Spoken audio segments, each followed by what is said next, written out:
em Filipenses capítulo 3, versículos 12 a 21. Filipenses 3, 12 a 21.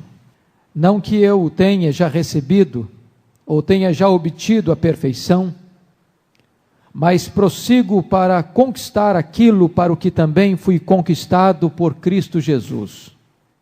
Irmãos, quanto a mim, não julgo havê-lo alcançado, mas uma coisa faço, esquecendo-me das coisas que para trás ficam e avançando para as que diante de mim estão, prossigo para o alvo, para o prêmio da soberana vocação de Deus em Cristo Jesus. Todos, pois, que somos perfeitos, tenhamos este sentimento. E se porventura pensais de outro modo, também isto Deus vos esclarecerá. Todavia andemos de acordo com o que já alcançamos. Irmãos, sede imitadores meus e observai os que andam segundo o modelo que tendes em nós. Pois muitos andam entre nós, dos quais repetidas vezes eu vos dizia, e agora vos digo até chorando, que são inimigos da cruz de Cristo. O destino deles é a perdição, o Deus deles é o ventre, e a glória deles está na sua infâmia, visto que só se preocupam com as coisas terrenas. Pois a nossa pátria está nos céus, de onde também aguardamos o Salvador, o Senhor Jesus Cristo, o qual transformará o nosso corpo de humilhação para ser igual ao corpo da sua glória, segundo a eficácia do poder que ele tem, de até subordinar a si todas as coisas. Amém. Nós vamos meditar sobre o tema, o testemunho do apóstolo Paulo. O testemunho do apóstolo Paulo. Vocês se lembram que o tema do capítulo 1 é a supremacia de Cristo. Para mim o viver é Cristo. O tema do capítulo 2 é a primazia do outro. Não tenha cada um em vista o que é propriamente seu, mas também o que é do outro. E a grande ênfase do capítulo 3 é a biografia deste apóstolo, quando ele descortina o seu passado nos versos 1 a 11, quando ele lança luz sobre o seu presente nos versos 12 a 16, e quando ele aponta para o seu futuro nos versos 17 a 21. Com respeito ao seu passado, Paulo abre mão dos seus valores. Aquilo que era lucro para ele, ele considerou perda. No presente, Paulo se vê como um atleta que está na pista de corrida. E ele se desvencilha de qualquer preocupação para mirar no alvo e correr nessa direção. Com respeito ao futuro, ele se apresenta como um estrangeiro, cuja pátria está no céu. E ele então centra a sua atenção, o seu coração, a sua mente nesta pátria celestial. Eu convido então os meus irmãos para nós olharmos para o texto lido e vermos então em primeiro lugar o que Paulo fala sobre o seu presente, Paulo o atleta.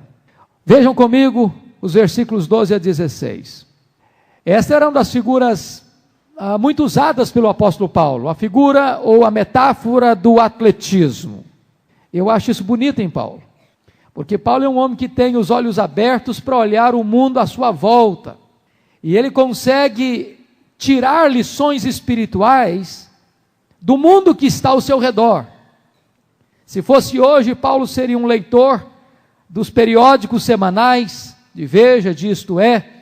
Certamente Paulo usaria com muita sabedoria as notícias que saem nos jornais, e Paulo então é capaz de olhar para esse mundo, tirar lições espirituais e aplicá-las na sua vida. É um fato interessante que os Jogos Atléticos e Olímpicos de Atenas, somente um cidadão grego podia, desses Jogos Olímpicos, participar na cidade de Atenas. Ele não competia esses Jogos para ganhar a cidadania. Ele participava desses Jogos porque ele era cidadão. Assim também, nós não corremos a carreira cristã para ganharmos o céu, para ganharmos a vida eterna. Nós corremos a carreira cristã porque já ganhamos a vida eterna, porque já somos cidadãos do céu. A questão para nós nesta hora é pensar quais são os elementos essenciais para se ganhar essa corrida. Pensa em você como um atleta. Pensa você se preparando para entrar no estádio. Pensa você se aquecendo para entrar nesta corrida e você então está agora querendo saber quais são os princípios, quais são as normas para você ganhar essa corrida. Nesse texto, Paulo vai nos falar sobre alguns desses princípios para você ser um corredor, para você ser um atleta que vai ganhar a corrida. Qual o primeiro princípio? O primeiro princípio é o princípio da insatisfação. Olha comigo os versos 12 e 13. Não que eu o tenha já recebido, ou tenha já obtido a perfeição, mas prossigo para conquistar aquilo para o que também fui conquistado por Cristo Jesus. Irmãos, quanto a mim, não julgo havê-lo alcançado. Notem vocês que nesta matéria do progresso rumo à perfeição, Paulo é um irmão entre irmãos. Ele não se considera melhor do que os outros, ele não se considera acima dos outros, ele é um líder que para exercer sua liderança não esquece o fato de que também ele é um cristão que luta como os demais para alcançar o que Deus preparou para os seus filhos. Ele ainda não enverga a faixa de campeão, ele ainda não levantou a taça da vitória, ele continua correndo, e ele quer correr até o ponto de chegar na linha da vitória. Eu acho isso maravilhoso. Paulo é um homem que entende uma coisa: ele não pode ficar satisfeito com aquilo que já alcançou. Ele quer alcançar mais. Ele não quer se estagnar. Ele não quer estacionar na sua vida espiritual.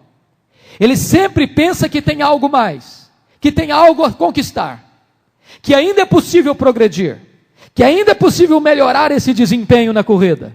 E ele diz para a igreja: eu não julgo havê-lo alcançado. Ele era como Moisés, que tinha recebido coisas tão lindas e extraordinárias de Deus, mas ele ainda ousa pedir algo a mais a Deus: Senhor, eu quero ver a tua glória. Talvez um dos primeiros elementos essenciais para nós avançarmos nesta corrida cristã é uma insatisfação santa.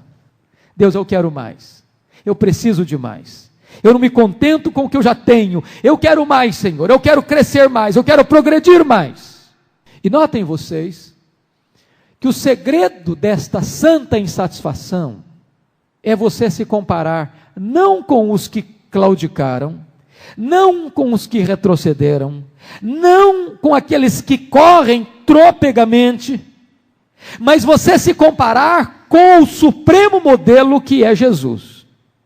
Ele ainda não chegou a esta perfeita medida do varão perfeito. Ele está olhando para esse alvo e ele diz: eu tenho ainda alguma coisa para alcançar. Eu não sei se vocês notaram uma aparente contradição, que não é contradição no texto. Vejam comigo o que está escrito no verso 12 e no verso 15.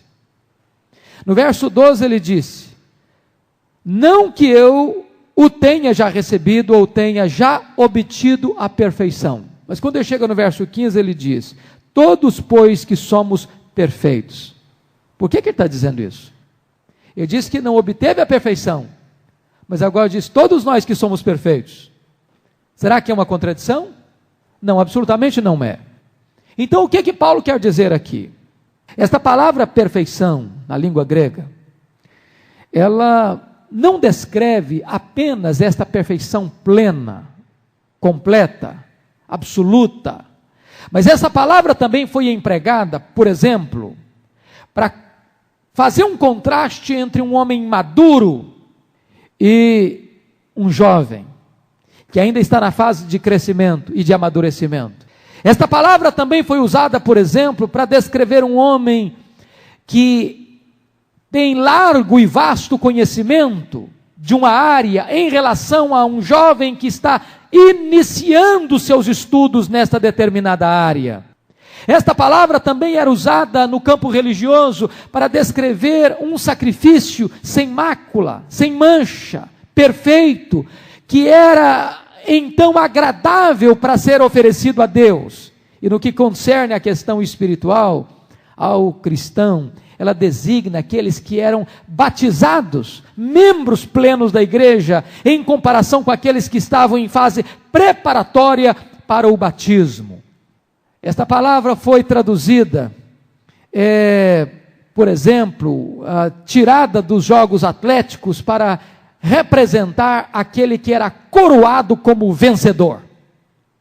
Então ele diz que não chegou ainda a esta perfeição final, mas ele está dizendo, nós somos amadurecidos, nós somos experimentados, nós somos como um sacrifício preparado e pronto para ser oferecido a Deus, nós estamos qualificados para esta corrida. É nesse sentido que ele usa esta expressão. Por que Paulo usa essa expressão? Paulo está atento ao mundo à sua volta. Esta palavra perfeição era a palavra que mais os judaizantes gostavam, porque os judaizantes achavam que eles eram perfeitos. Por quê? Porque eles guardavam os preceitos da lei de Moisés. Por quê? Porque eles entendiam que eles eram a verdadeira circuncisão, e então achavam que estavam cumprindo plenamente todos os requisitos que Deus exigia para alguém entrar no reino de Deus. Ou Paulo vai emprestar essa palavra, por exemplo, daqueles gnósticos que se consideravam os iluminados, os aperfeiçoados pelo conhecimento. E Paulo então arranca esta palavra do seu contexto religioso, da sua época, sobretudo os falsos mestres, para dizer, eu não obtive essa perfeição que vocês acham que vocês têm. Irmãos queridos, a presunção espiritual é um grande perigo na vida cristã. É um grande perigo. Se vocês perceberem, este foi o problema da igreja de Sardes, aquela igreja que dizia, eu sou uma igreja viva. E Jesus olha e disse, você é uma igreja morta.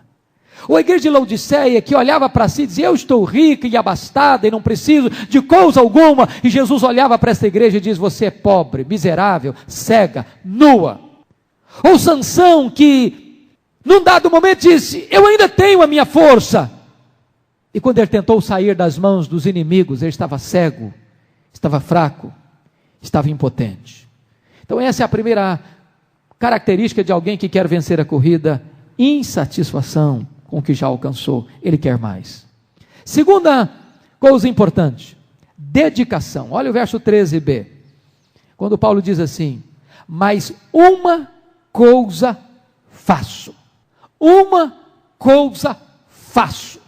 Pense comigo aqui em duas figuras. Vamos pegar aquela figura da agricultura, que Jesus usou lá em Lucas 9,62. Ninguém que tendo posto a mão no arado e olha para trás, é apto para o reino de Deus. Se o camarada está arando a terra, com as duas mãos no arado, se ele olhar para o lado, olhar para trás, o arado sai da linha, e ele não vai conseguir fazer o seu trabalho corretamente. Ou vamos pegar agora a figura do atletismo, seja ele no carro de corrida, seja ele do atleta que vai correndo na pista. Se ele desconcentra, se ele olha para os lados, se ele olha para trás, ele não tem condições de empregar todo o seu esforço, toda a sua energia, toda a sua capacidade de empreendimento para alcançar o alvo. Uma coisa eu faço. Nós precisamos aprender esse princípio. Temos que ser pessoas concentradas, focadas. Às vezes nós desperdiçamos as nossas energias, como Marta, que andava inquieta com muitas coisas. E Jesus disse para ele, Marta, Marta, você anda preocupada e inquieta com muitas coisas, mas uma coisa só é necessária. Às vezes, irmãos, nós somos como aquela semente que caiu no meio do espinheiro. Diz a Bíblia que ela não pôde frutificar, porque havia muita concorrência, havia muitas outras coisas sugando a sua seiva, sugando a sua energia, impedindo-a de crescer e de frutificar. Há muitas preocupações, há muitas outras coisas que concorrem, que tiram a nossa atenção. Vocês sabem que em 1871, Dwight Lyman Moody estava pregando numa cruzada na cidade de Chicago. Estádio lotado. E naquela noite do incêndio, Moody fez um apelo incompleto. Era a primeira noite da cruzada. E no seu apelo ele disse, se você hoje não está pronto a tomar a sua decisão, amanhã nós estaremos de volta aqui. Pense essa noite, pense amanhã. Amanhã você terá a oportunidade de refletir sobre essa mensagem e de tomar a sua decisão. Naquela noite aconteceu um dramático incêndio em Chicago. Dezenas de milhares de pessoas morreram. E Moody mudou o rumo do seu ministério. Até aquela época, Moody era um homem que tinha muitas frentes no seu ministério. Por exemplo, ele trabalhava a questão de escola dominical, ele trabalhava a questão da associação cristã de moços, ele trabalhava causas sociais as mais variadas, e a partir daquele incêndio, Moody mudou o rumo do seu ministério. Ele disse: eu só vou fazer uma coisa, eu vou ser um evangelista. Eu vou transformar o meu ministério num foco central. Eu vou trabalhar com a pregação do evangelho para a conversão de vidas. E a partir desse foco, ele levou a Cristo cerca de 500 mil pessoas. Foca a sua vida. Não fique distraindo de um lado para o outro com muitas coisas. Faça como Neemias, que quando os seus inimigos tentaram distraí-lo, ele disse: eu estou fazendo uma grande obra, de tal modo que eu não posso descer, eu não posso perder tempo. Foca a sua atenção, dedicação. Terceira condição para você vencer a corrida: direção. Olha comigo o verso 13, na parte C do versículo, quando ele diz assim: esquecendo-me das coisas que para trás ficam, avançando para as que diante de mim estão. Quem é um corredor, por exemplo, que vai correr os 100 metros numa Olimpíada, teria chance de vencer essa corrida? Tentando olhar para os seus concorrentes, olhar para trás para saber quanto ele já correu e quanto ainda tem por correr. É impossível. Paulo diz que nessa direção você tem que tomar duas atitudes. Primeiro, você precisa ter a decisão de não olhar para trás. Eu fico pensando que se Paulo ficasse na carreira cristã, centrado no seu passado, ele tinha que ir para o divã de um psicanalista, porque o passado dele não era simples, não era fácil. Ele foi um insolente perseguidor da igreja. Ele entrou em casas e arrastou pessoas, encerrando-as em prisão. Ele forçava as pessoas a blasfemarem contra Deus. Ele matava e mandava matar cristãos. Esse homem devia ter a mente doente, estragada pela violência, pelo seu zelo em perseguir a igreja. Mas quando ele se apropriou da graça de Deus, ele entendeu que não era mais um prisioneiro do passado, que ele não tinha que viver mais de memórias amargas, que ele não tinha que viver mais com seus traumas do passado. Ele então vira a página, sepulta o seu passado e foca a sua vida no futuro. E diz: eu também não vou ficar ansioso quanto ao futuro. Eu vou ter direção na minha vida. Direção na minha vida. Querido irmão, se você não olhar para frente, você perde velocidade, você perde direção e você perde a corrida. Se você botar a mão no arado e olhar para trás, você sai da linha. Se você olhar para trás com saudosismo das coisas que ficaram para trás, você corre o risco de se transformar numa estátua de sal. Se você tiver saudade do seu passado, você corre o risco de se rebelar contra Deus, como aqueles 10 espias de Israel, como a nação ingrata, e perecer no deserto. Foca a sua atenção, direciona a sua vida. Quarto lugar, para você vencer a corrida, você precisa ter determinação. Determinação. Olha o versículo 14. Prossigo para o alvo, para o prêmio da soberana vocação de Deus em Cristo Jesus. Eu acho isso aqui fantástico. Essa palavra prossigo aqui é maravilhosa no grego. É a mesma palavra usada para aquele caçador que está atrás da sua presa e que está olhando firmemente para ela para não perdê-la de vista. É a mesma palavra usada para Paulo quando ele caçava os cristãos para matá-los e prendê-los.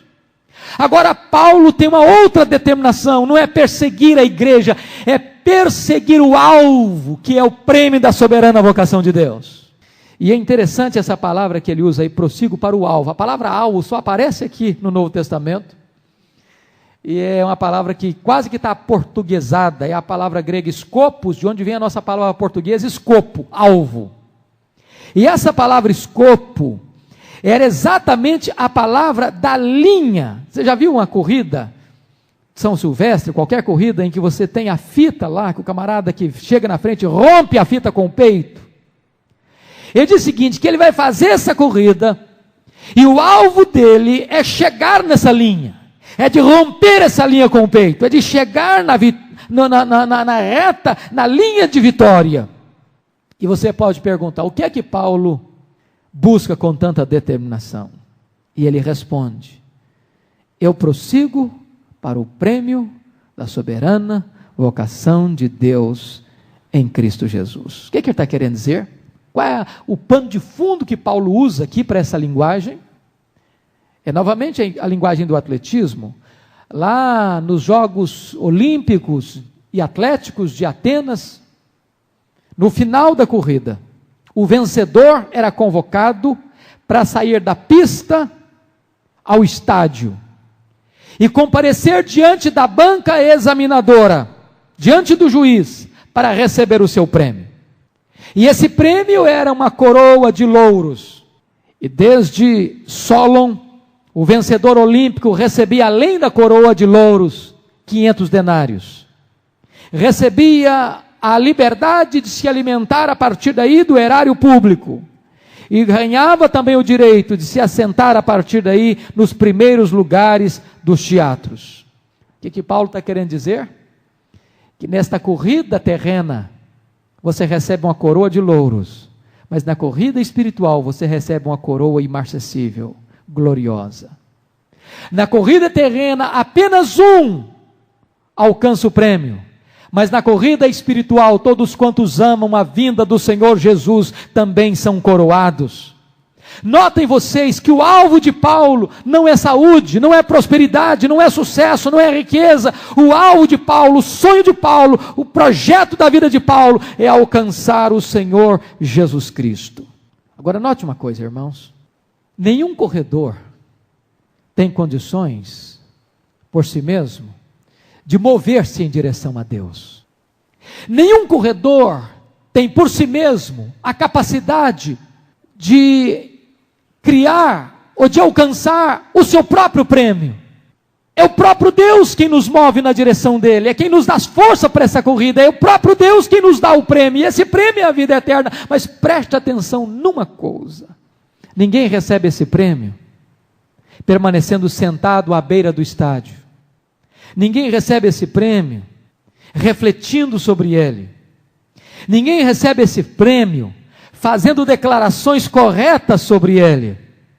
Ninguém recebe esse prêmio sendo introduzido apenas nesse estádio por braços de outrem. Para receber esse prêmio, é preciso entrar no estádio, é preciso correr no estádio, é preciso empregar todo o seu esforço e toda a sua energia nessa corrida.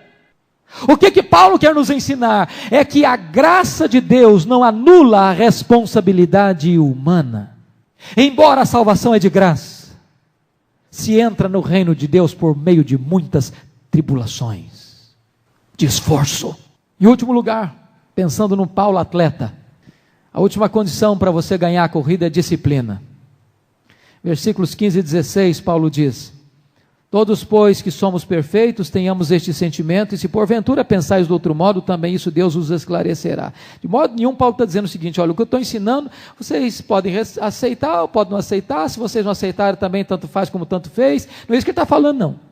Paulo não está dando aqui liberdade para você e para mim, discordarmos dele e termos uma opinião contrária dele, e fica por isso mesmo. Não é isso que ele está querendo dizer. O foco de Paulo aqui é o princípio da disciplina nesta corrida. A palavra que aparece aí no versículo 16, todavia andemos de acordo com o que já alcançamos, essa palavra andemos aí, é um termo militar, que também era um termo atlético, para significar permanecer em linha. Você já assistiu certamente corrida nos Jogos Olímpicos. Cada jogador tem uma raia, cada jogador tem uma linha, ele não pode sair de uma linha para outra, ele tem que andar na sua linha. Que linha é essa que deve governar o corredor? Que regras são essas que devem reger a vida do corredor? São os princípios da palavra de Deus. Abra sua Bíblia comigo lá em 1 Coríntios 9. Depois você volta a sua Bíblia para o texto que nós estamos expondo.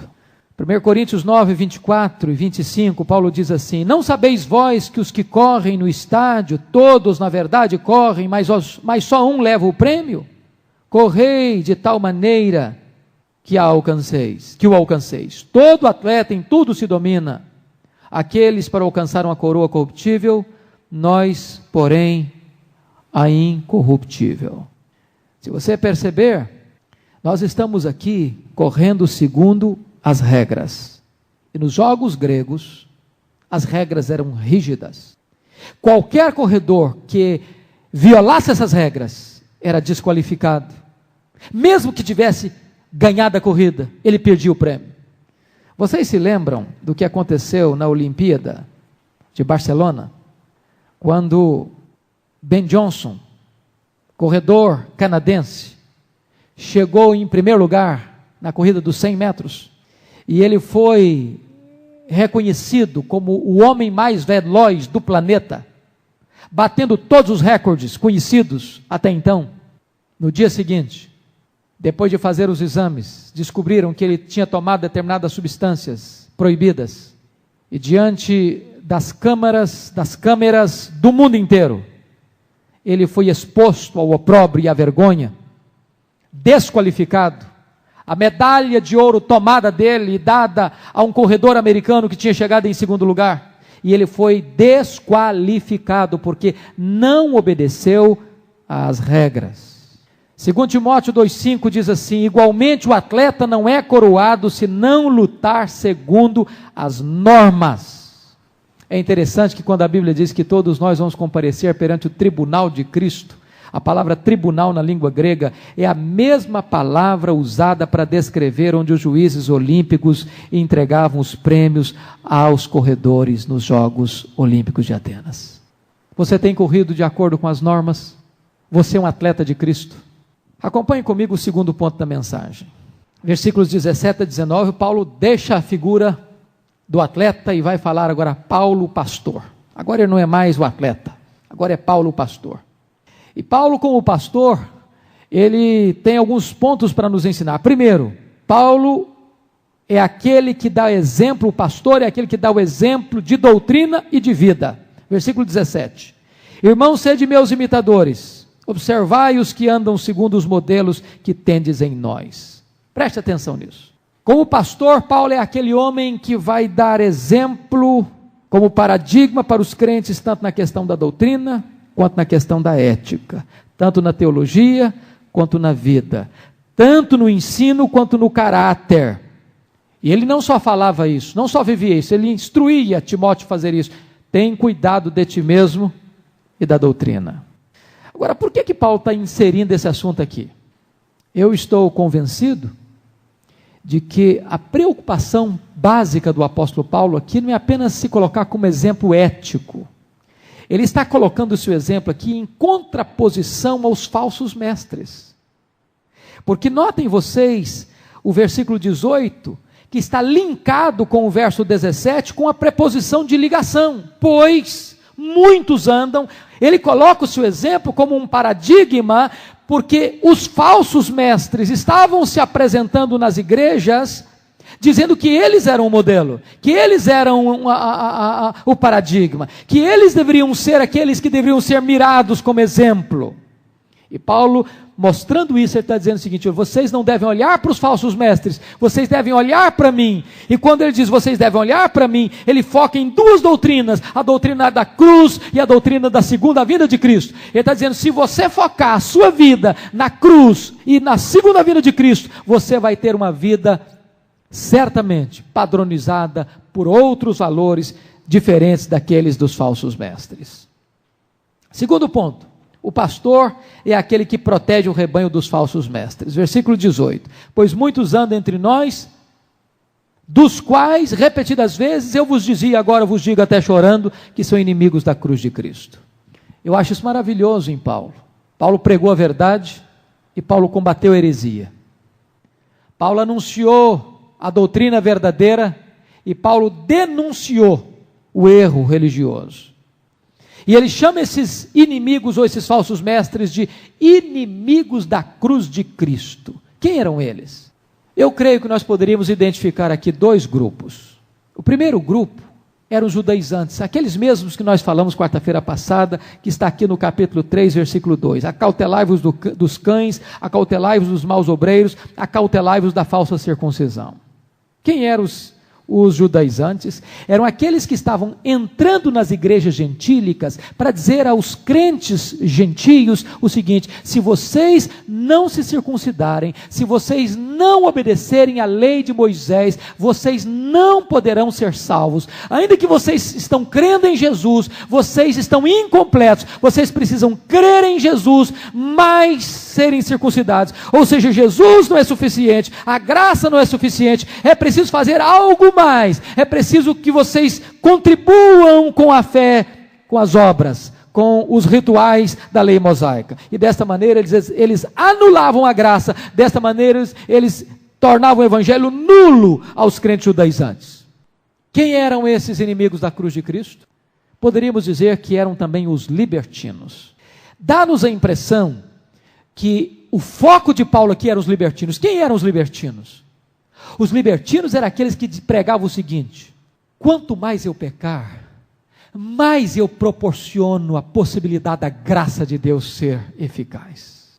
E Paulo combate essa heresia dizendo: permaneceremos no pecado para que a graça de Deus seja mais abundante? De modo nenhum, porque nós já morremos para o pecado, como nós viveremos para ele?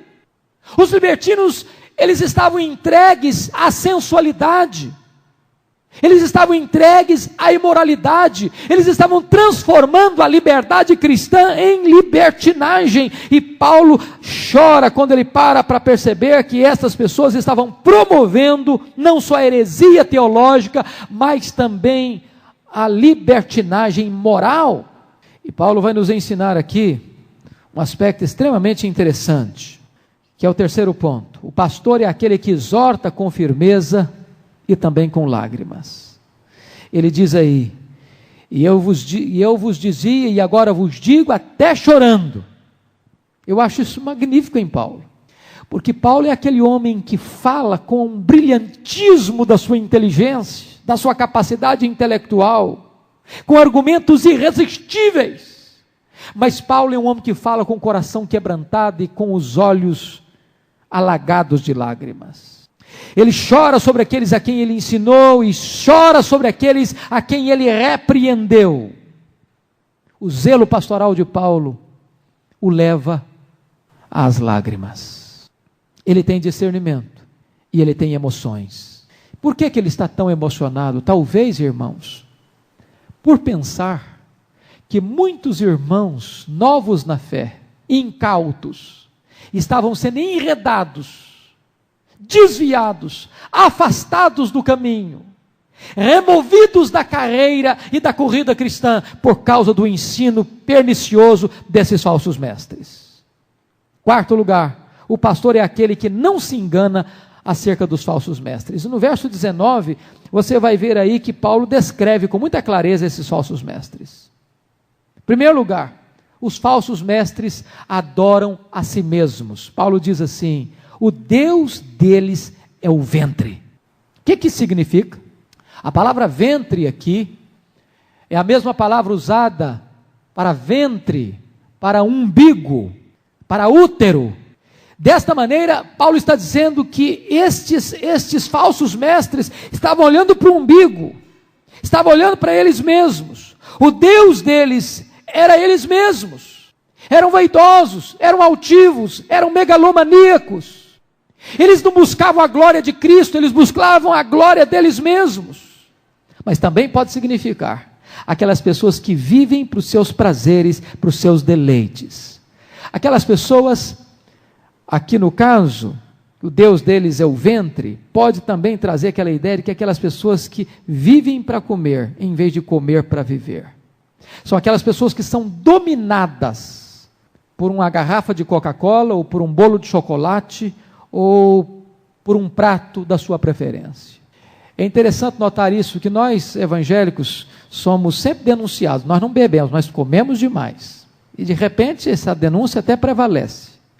E às vezes nos esquecemos de que a Bíblia coloca o pecado da glutonaria na mesma lista da prostituição, da impureza, da lascívia, da idolatria e da feitiçaria. Paulo diz que essas pessoas tinham um Deus, e o Deus deles era o próprio ventre. Segundo lugar, Paulo diz que esses falsos mestres invertem os padrões morais. Paulo continua, e a glória deles está na sua infâmia. Aquilo que eles deviam ter vergonha, nestas coisas eles se gloriavam. É a denúncia que Isaías faz no capítulo 5:20 do seu livro. Chamam ao bem, eles chamam bem, e ao bem chamam mal, o mal chamam bem, e o bem chamam mal, as trevas de luz, e luz de trevas, o amargo de doce, e o doce de amargo.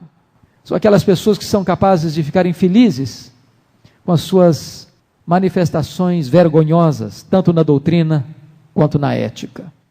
Terceiro lugar, eles têm suas mentes voltadas apenas para as coisas materiais, em vez das coisas espirituais. Diz o texto aí, visto que só se preocupam com as coisas terrenas. Eu friso a atenção, só se preocupam, porque eu não estou dizendo que você não deva se preocupar, não se preocupar com as coisas terrenas, não. Paulo não está de jeito nenhum dizendo aqui que você não tem que ser previdente, que você não tem que correr atrás do seu trabalho, do seu ganha-pão, do seu sustento.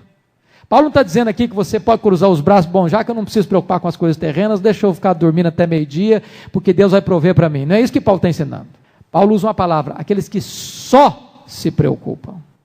Há pessoas que o coração deles só está centrado em coisas do aqui e do agora.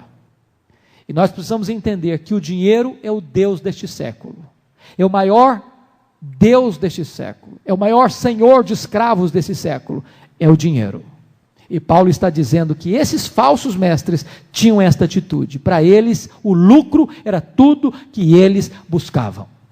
Eu fico impressionado quando vejo hoje essa denúncia de Paulo com o cenário religioso brasileiro, onde você vê tantos segmentos religiosos nos dando a clara impressão e tendo evidências quase que irrefutáveis de que a principal bandeira é a riqueza, é o dinheiro, é o lucro.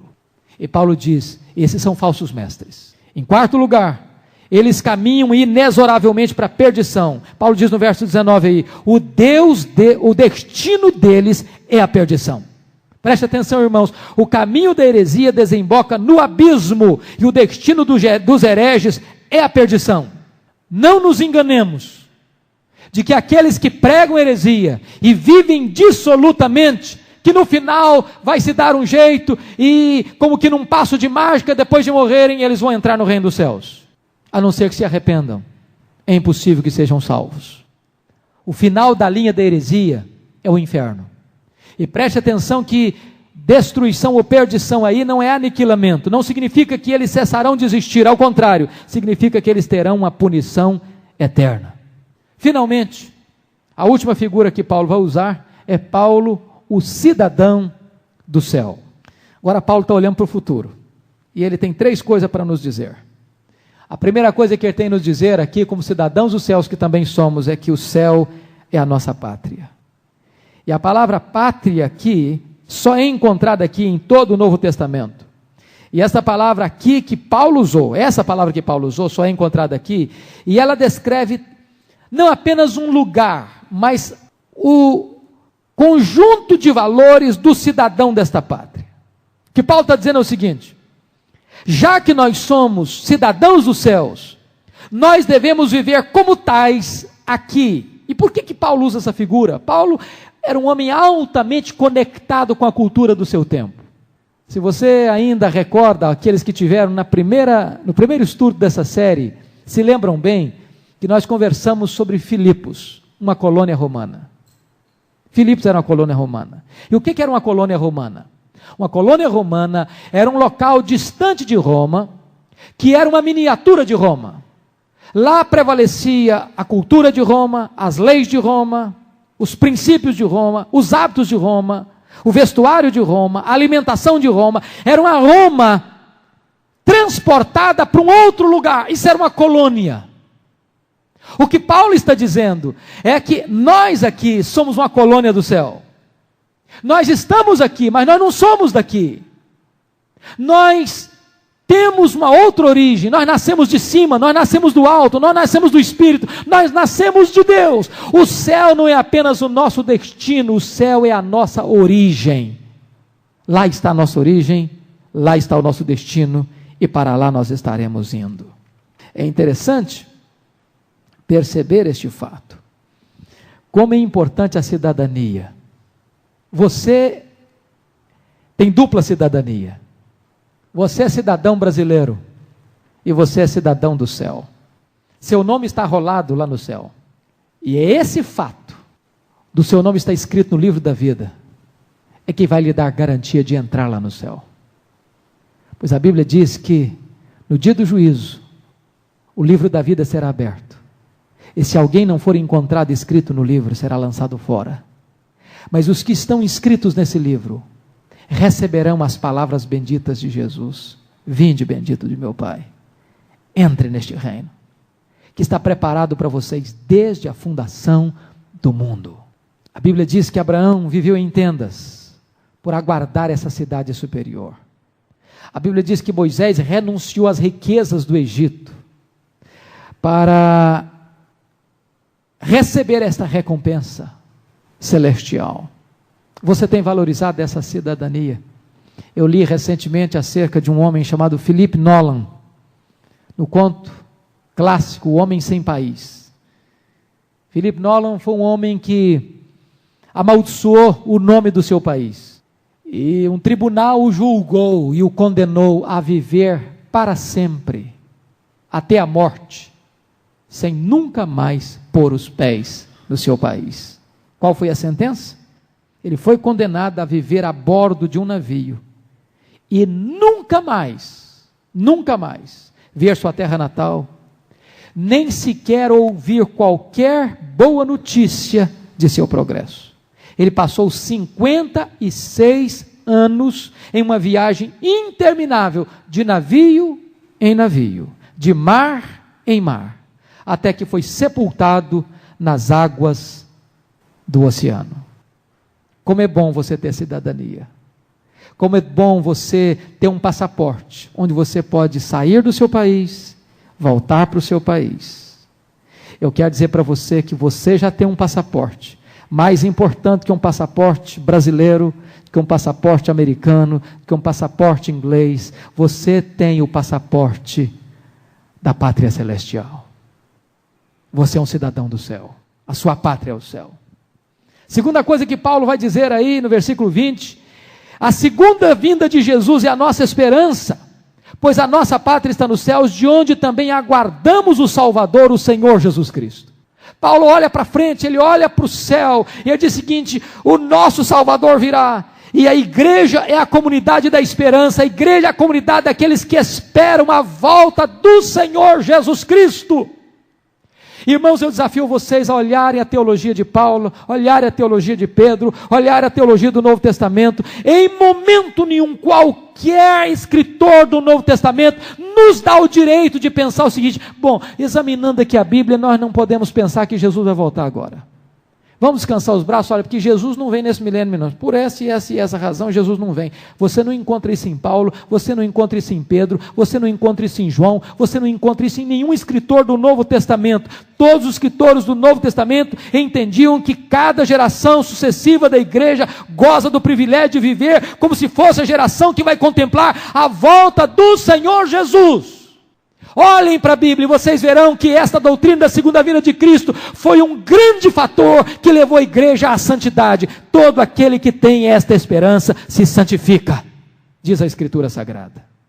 Finalmente, terceira coisa que Paulo diz é que a glorificação é a nossa certeza inequívoca. Versículo 21, ele diz assim: o qual transformará o nosso corpo de humilhação para ser igual ao corpo da sua glória. Tem três coisas que eu quero focar para nós encerrarmos. Primeiro, o nosso corpo será glorificado na segunda vinda de Cristo. Quando Jesus vier, ao toque da trombeta de Deus, acompanhado dos anjos e do séquito de santos glorificados, diz a Bíblia que os mortos em Cristo ressuscitarão, tendo um corpo imortal, incorruptível, glorioso, poderoso, espiritual, celestial. E os que estiverem vivos, diz a Bíblia, que serão transformados num instante, e serão arrebatados para encontrar o Senhor Jesus nos ares, e assim estaremos para sempre com o Senhor. Segunda coisa, o nosso corpo será semelhante ao corpo da glória de Cristo. Esse corpo seu e meu, que fica doente, que envelhece, que recebe a escultura dos anos, abrindo rugas na nossa face, este mesmo corpo surrado pelos anos, pelas fraquezas, pelo pecado e pela doença, esse mesmo corpo será transformado na semelhança do corpo da glória do Senhor Jesus Cristo. Aquele corpo que abriu aquele túmulo de dentro para fora. Aquele corpo que quando João o vê, cai prostrado aos seus pés. Aquele corpo que na linguagem de Daniel vai brilhar como as estrelas no firmamento. Nós receberemos um corpo desse jeito. Louvado seja Deus. Finalmente, a glorificação do nosso corpo dar-se-á pelo poder infinito de Deus, segundo a eficácia do poder que Ele tem de até subordinar a si todas as coisas. Essa palavra subordinar a si todas as coisas significa organizar em ordem de dependência do inferior ao superior.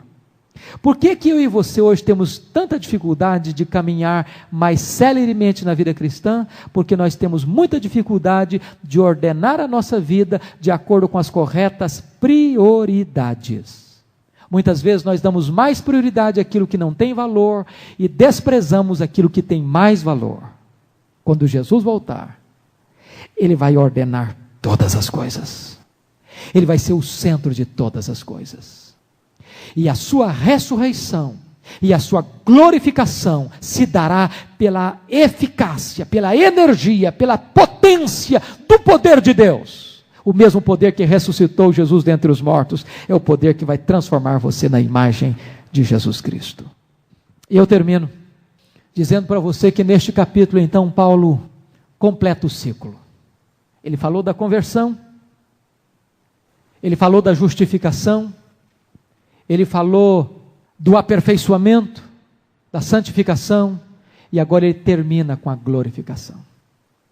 O Deus que começou boa obra em você, vai completá-la, até o dia de Cristo Jesus.